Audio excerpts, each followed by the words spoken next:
All right, folks, back here at Accelerate in Las Vegas. Yours truly, Eric Cavanaugh, here on DM Radio. Next up, we've got Shawn Rosemarin. Very, very intelligent, knowledgeable person. He thinks about things. He's got some great ideas to share with you today. And let's maybe start with that magic word, context. Everyone's talking about context. Well, for a large language model, first of all, it's just a string of tokens that goes into that monster and a string of tokens that comes out. So the context is pretty important, especially how it's shaped and where it comes from. And Everpure has a lot to say about that these days. What are your thoughts on context and how to get it where it needs to be? Yeah, so, I mean, one of the things I love about talking about new technology is there's always something you can relate it to Right. when you think into history. And so I like to think about humans, since I think the human race has come quite a long way and has a lot of really interesting things going Pretty for cool. it. I think so. Pretty cool. I'm totally biased. So if I was to show you a picture of you in a canoe fishing when you were a kid, the picture only shows the canoe and probably maybe you with a fishing rod. But in your mind, if you thought about that photo, you would say, "Oh yeah, that was when I went fishing with my dad, and we were in this, pretty cool place. And I remember what lure we were using, and I remember what we were fishing for. I remember what we caught. I remember what the weather was. Remember we got caught in that big storm, and we had to race back. And we lost the fish because we were so worried about getting home that we actually didn't get our gear properly put away." Right. When you think about context, as humans, we're incredibly good at this. We know how everything relates. If there was a song at our wedding, we can replay, not just every time we hear it, we replay in our mind everything that song, everything that music means to us. So when we think about how we get AI to intelligently understand our data, it is really the grasp of that context. It is how do we get it to know the data and what is related to that data in the same way that a human would as we look at photographs, we listen to music, or we even hear a voice or talk to someone we haven't talked to for a long period of time. Right. Yeah, that's fascinating. And a quick note about memories, just a side note, maybe there is some connection here on the hardware level, but do you know the sense of smell triggers the most memories because there's no interneuron. With touch, taste, hearing, and vision, there's a sensory neuron, an interneuron, and a motor neuron in your brain. With olfactory, with your nose, there's no interneuron. So it's immediate. It goes from sensory neuron right to motor neuron. That's why the sense of smell is so powerful and really makes you go, wow, and remember things. Isn't that wild? Probably has to do with fight or flight. Probably has to do with making sure that we get out of the way before That's right. some really bad thing happens. The original sensory perception concept, like, hey, I need to know what's happening. Businesses have that these days too.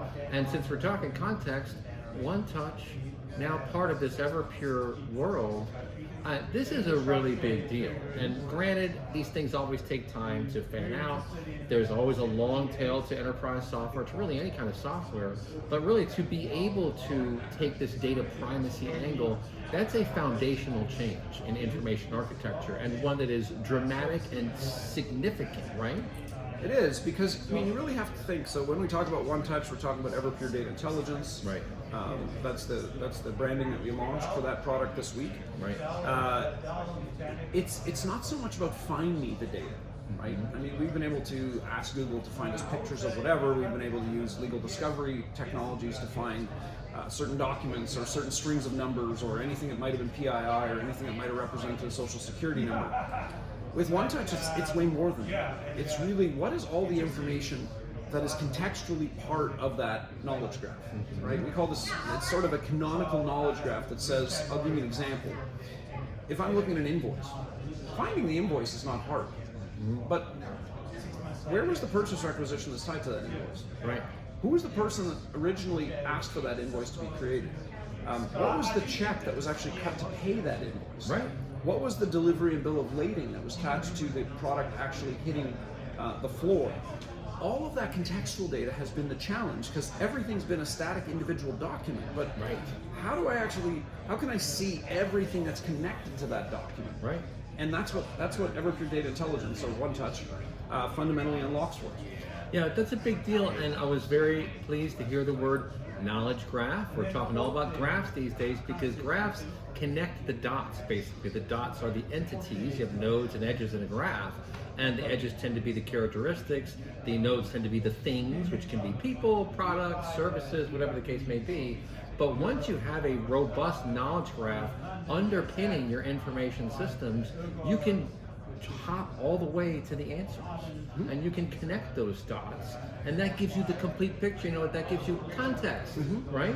Yeah, and then context allows AI to see things with the same context as humans would have seen them, as opposed to kind of what we've been playing with over the last couple years, which is it'll read whatever you give it, it'll try to connect the dots, but ultimately, what is the map? What is the graph? Right. I like what you said. The graphs are cool again, right? Right. Well, they're cool, and because they're the connective tissue that allows you to make sense of things. I guess the concern around agents, AI agents, is that if they don't have a connection to the data they need, they're just going to make some stuff up. I mean, that's what large language models do in low distribution areas of the training, is they just throw something out there. Like, for example, when they first came out, they said I wrote 3 books. I was like, oh, that's great. What were they called? I don't remember that. I black out so long that I forgot writing a book. No, it was wrong. It was a hallucination. Unless we're seeing the future, which is possible. Well, that's what we're finding more and more, is that hallucinations really are tied to a lack of AI ready data. And the other sort of formulation I'll share with you and your audience is when we kind of break down where we're really at, right? We're building AI factories. The good news is, once again, as humans, we built a lot of factories in our time, right? Think about the Industrial Revolution. If we were building a factory, the first question we'd ask ourselves when we're building a factory is, what are we building? Right. Shoes, cereal, clothing, socks. And then we would ask ourselves, what raw materials would we need in order to build those goods? And then we would ask ourselves what machines we need to put in the factory in order to convert the raw material into the output. Right. So now fast forward to where we are with AI. I think everybody jumped to machines first. The raw material was just whatever data I had in whatever data lake, data swamp it happened to sit in. And the output is, I don't know, take whatever I had, put it through the machines I bought, and let's see what we get. Right. And by the way, for prototyping and getting to know technology and getting people in tune with what's possible, this is all good. Right. But now we're at the point where someone's going to ask, what is the return of investment on what we're building in that factory? Sure. And is the output and the cost of that output actually worth it versus what we had before? That's right. And so we have to get smarter in terms of thinking about this as a factory. And the number one thing we're focused on this week is, how do I get the raw material, in the case of data, to be AI ready data, to be refined data, like refined petroleum. Right? We don't bring heavy crude and light crude and deep oil sands into a company making plastics. We refine it. Right. We then take the refined material, and then we use that to create the factory. So that refining of the data is what drives context and what drives AI-ready data that allows us to then get the output we want. Right. No, that makes a lot of sense, and this whole data privacy thing also makes a tremendous amount of sense.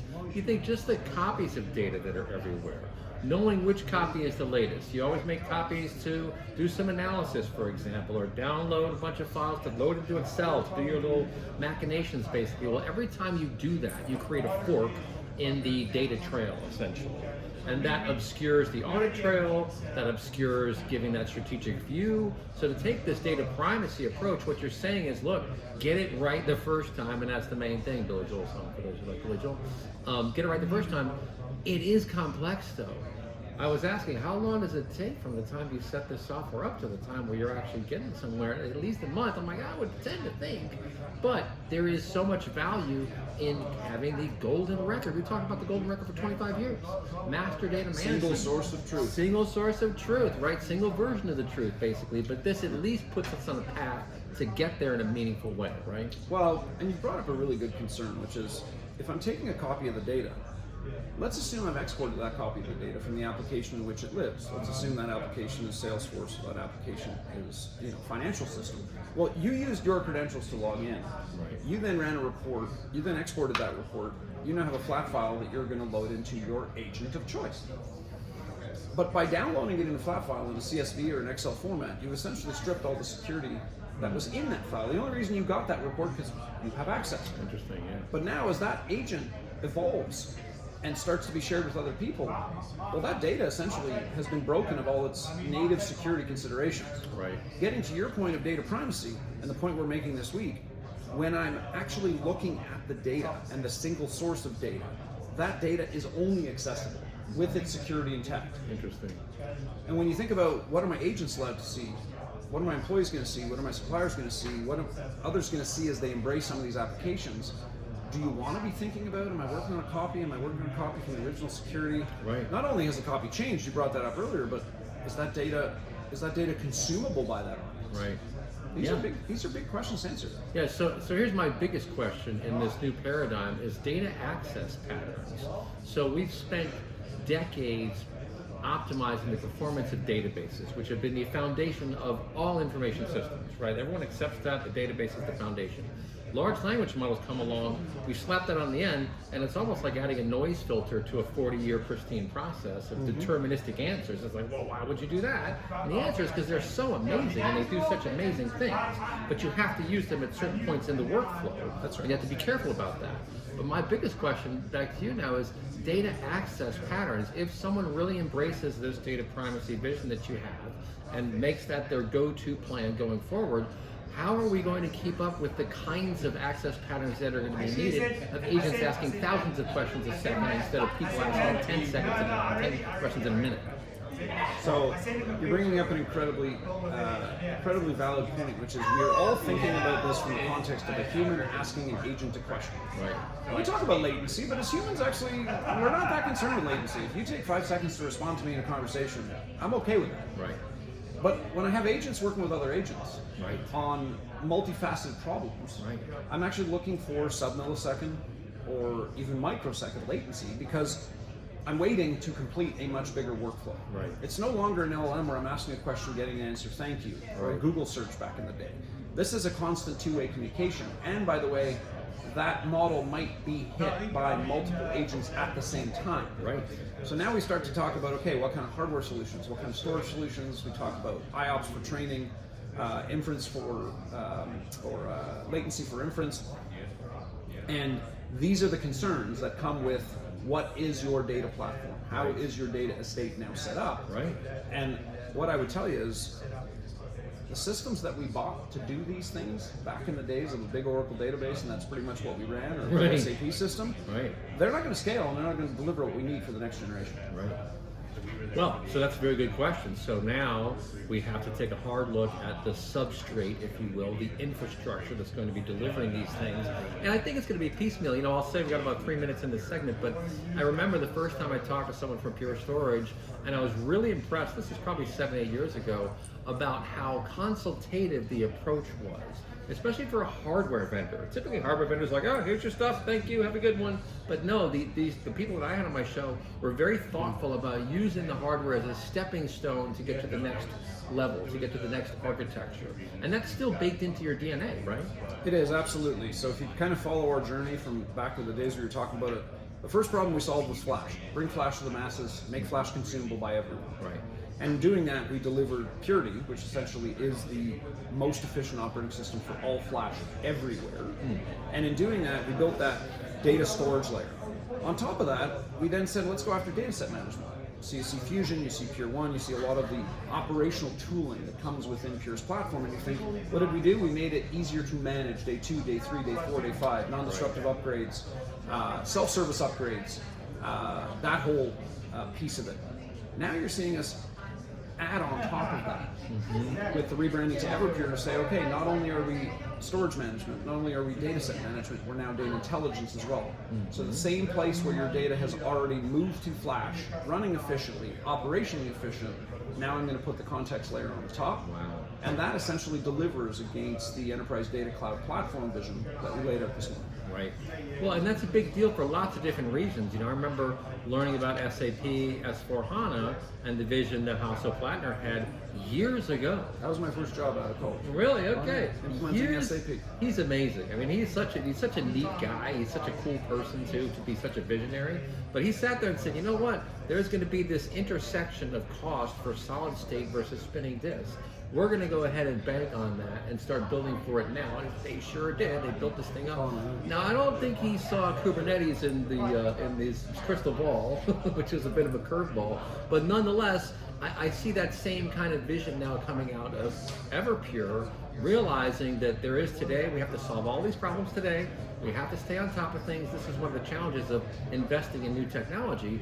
But to my point a minute ago, Everpure and Pure Storage back in the day, the approach is very consultative. So it's cognizant of the past, the present, and the future. And that's a big deal. Folks, we're gonna have one more segment coming up here in a second with our friend here, but yeah, send me an email if you want to be on the show sometime, info@dmradio.biz. That does come right to me. We're here at Accelerate.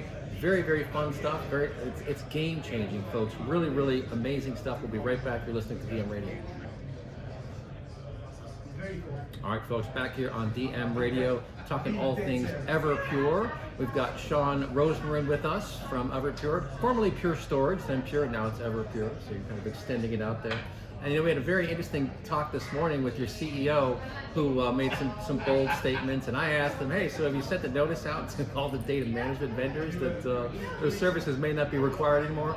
That's a bit hyperbolic. Obviously, there's a long tail to these things, but when you think about the complexity of the so-called modern data stack, and you think about how you've now collapsed that down to one layer with automation, that's a huge deal. I mean, yeah, you have to burn some tokens, you have to spend some money classifying and organizing, but once that's there, all of a sudden, I remember, just to put it in context, 18 odd years ago, in the early days of DM Radio, asking ETL vendors like, can you strategically see which data sets are moving where and when? Because I'll bet you're overlapping things and you can probably be more efficient. They're like, no, no, we can't see that. You've collapsed that whole architecture, right? Well, so yes, we're asking the world to think a little bit differently about how they are viewing their data holistically. So, in order to connect and drive context and drive intelligence and be able to answer more advanced questions, I need to be able to get outside the confines of an application controlling that particular piece of data. Right. But the most logical place to connect all of that, the most logical place to drive the intelligence and context and interrelationships across all that data is in the data platform. Right. Is in the storage platform. Right. And if you think about our unique position in that through Purity, we essentially own and run and engineer the entire I/O path. Right. And at this point in time, we're spending more money in R&D on an annual basis in storage and data platforms than any of our traditional competitors. We're all in on this. I mean, this is all about how do we build the innovation. In 2010s, it was all about getting flash to the mainstream. Right. In the late 2010s into the early 2020s, it was all how do we drive the operational efficiency for storage and data.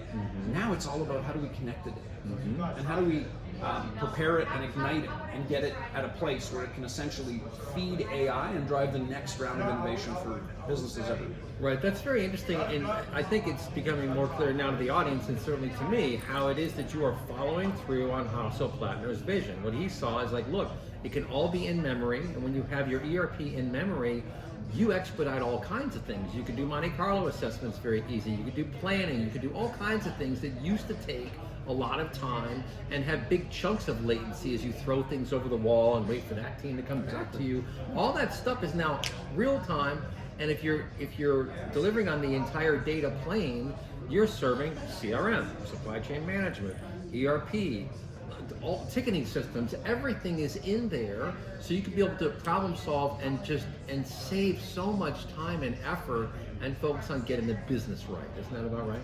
It is, and let's be honest, right? Everything here happens in iterations.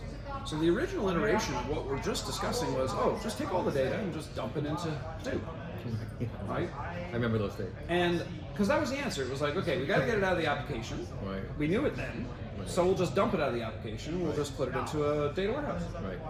Then we got a little bit smarter and said, okay, we basically created a data swamp. None of this has any context. None of this isn't connected, but it is one big bucket. Okay, maybe that wasn't the best idea. Right. Now we're seeing the Snowflake and Databricks, this concept of, okay, I'm moving my data into an intelligent platform where I have some ability to connect all of this data. And I can run workflows to ensure that those data sets are kept up to date. But ultimately, this essentially is the next level and says, how do I discover what data I have across any storage platform, across any cloud, across any as a service platform, And how do I natively build the intelligence into the data so that when I want to serve up a very specific set, right? I'd like to say certain AI agents, we have to feed them a high protein diet. We got to watch what goes in their mouth. We got to make sure that we're very careful about what we give them. Sure. So how do I protect and govern that data, send the right data upwards, allow it to be processed as a data stream, Right. and essentially get us to this holy grail that we started on 10 years ago. Right. Well, and there's the stream component too, which is pretty important. So maybe let's just dive in real quick to that. How the execution path, right? Because orders matter. The order in which some things are done matter. You need some orchestration there. Can you explain that a bit? Yeah, so the easiest way to kind of think about it is the first thing I got to do is find the data. So let's assume I'm looking for, we'll get back to, I don't know, let's say we're doing the invoice project we talked about earlier. So I got to find all the data relative to the invoices and all the data that is intercorrelated to all those invoices. So I can use Everpure Data Intelligence or OneTouch to go out and find all that data. Essentially tag it. But tagging it's not enough because there's PII and confidential information in all that document. And I may not be able to export that, I may not be able to use it. So I have to actually mask it or redact any of the fields or any of the elements that are not considered or able to be brought forward. Right. Once I've identified all that and redacted it and essentially tagged it as part of that data set, I can then take that data set and I can index and vectorize it into a data stream where it essentially becomes a collection of what has been found. That collection that's now vectorized and indexed is in a perfect format to now feed AI inquiries, because essentially I'm going to use the metadata at the index to answer questions about that data set, as opposed to having to go and open each individual document, read what it is, try to connect it. All that intelligence is already in the vectorized data set. Right. That's very interesting. So the workflow is end to end here. You do need to obviously deploy data intelligence and do the classification and the organization and kind of understand where everything is.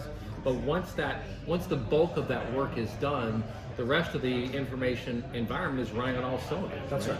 That's right. And remember, data stream is not one thing. You don't just create one stream. You're going to create different data streams for different use cases. We talked about an invoice project, but let's say we had an automobile project. Or if you happen to be a court, you might have a data stream for traffic court cases. You might have a data stream for other kinds of cases. And by isolating the data that's most important and protecting and governing that data, you're going to get more accurate insights from the agent rather than giving it everything. Right.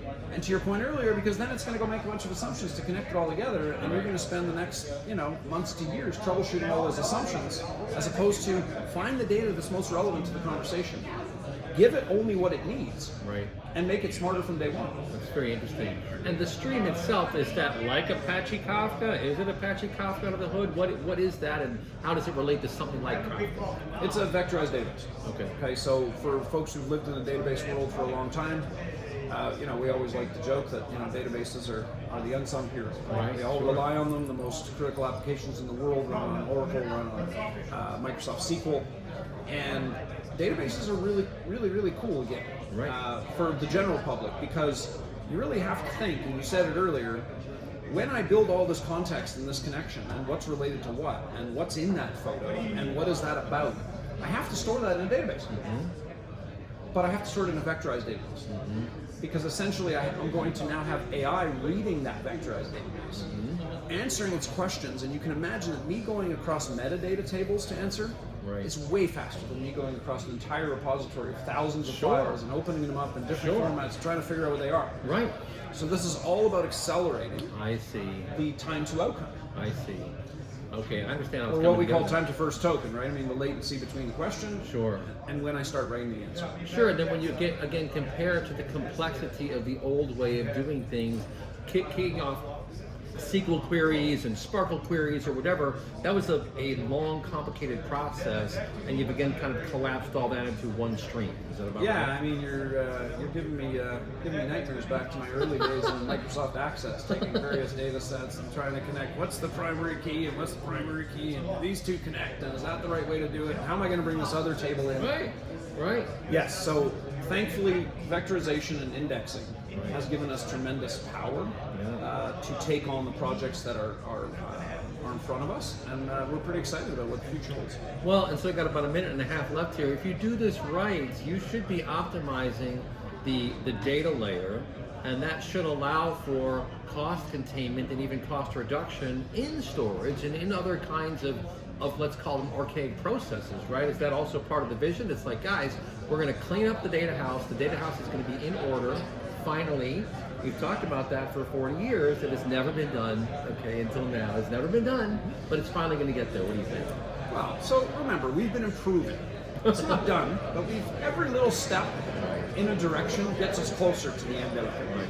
I do feel we're at an incredibly important time, because when we look at every company clamoring their board, or being clamored by their board, by their executives, get the AI projects out. Right.